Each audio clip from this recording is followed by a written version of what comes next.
Could you find a way to let me down slowly? A little sympathy, I hope you can show me. If you wanna go, then I'll be so lonely. Another story I heard about myself. This one happened in high school. We had this teacher in high school whose kid went to our high school. His name was Mr. McNamara, and his son Jake McNamara went to our high school. He was a sophomore when I was a senior, so he was 2 years behind me. And Mr. McNamara was an asshole. And one weekend, he and his wife decided to leave town, which you should never do if you're an asshole. And Jake McNamara decided to throw a party at the teacher's house. Hooray! And everyone around town heard about it, and we all got up individually and thought, okay, let's go over there and destroy the place. I walked into this party, everyone I had ever met was there, and everyone was drinking like it was the end of the world.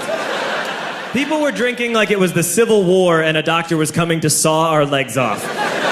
It was totally unsupervised. We were like dogs without horses. We were running wild.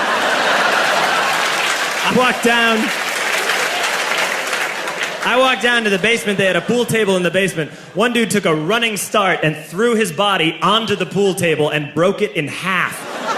Another kid found out which room was Mr. McNamara's and went upstairs and took a shit on his computer.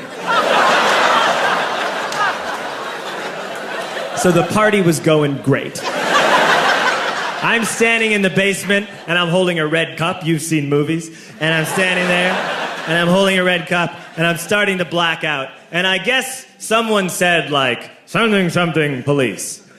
And in a brilliant moment of word association, I yelled, fuck the police! Fuck the police!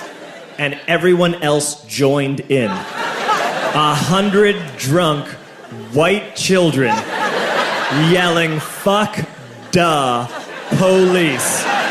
With the confidence of guys who have like already been to jail and aren't afraid of it anymore. You know, that like, I serve my nickel, you come and take me confidence. But white children. The reason someone had said something, something, police was because the police were there. So a Chicago police officer walked down the stairs and got to the bottom in the basement and looked out over a sea of drunk toddlers yelling, fuck the police, in his face. And he was almost impressed. He was like, wow.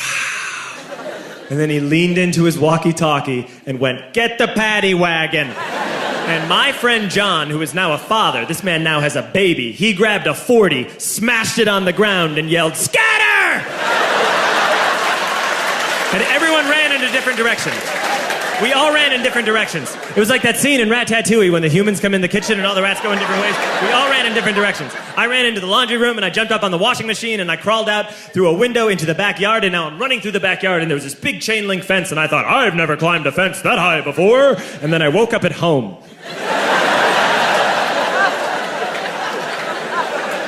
On Monday, I went to school because that's what we did back then. And I'm walking into the school building, and who do I see but Jake McNamara? And he says to me, hey, were you at my party on Saturday? And I said, no. You know, like a liar. And he said things got really out of hand. Someone broke the pool table. Someone took a shit on my dad's computer. But the worst thing, he says, the worst thing is that someone stole these old antique photos of my grandmother, and my parents are freaking out about it. And I had that thought that only blackout drunks and Steve Urkel can have.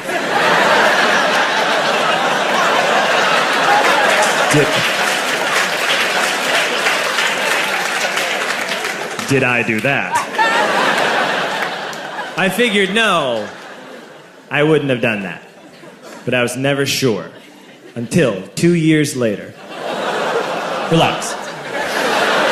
I'm playing video games with this kid named Alex that we also went to high school with. 2 years later, we've graduated by now. We're playing video games for a couple hours. And then Alex says to me, hey, come here, I want to show you something.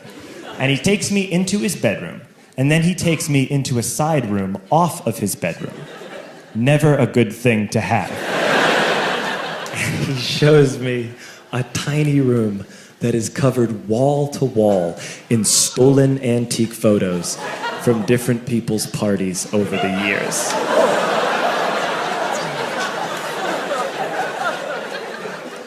And I said, why? Why do you do this? And Alex said, because it's the one thing you can't replace. I found my way, right time, wrong place, as I bled my kiss.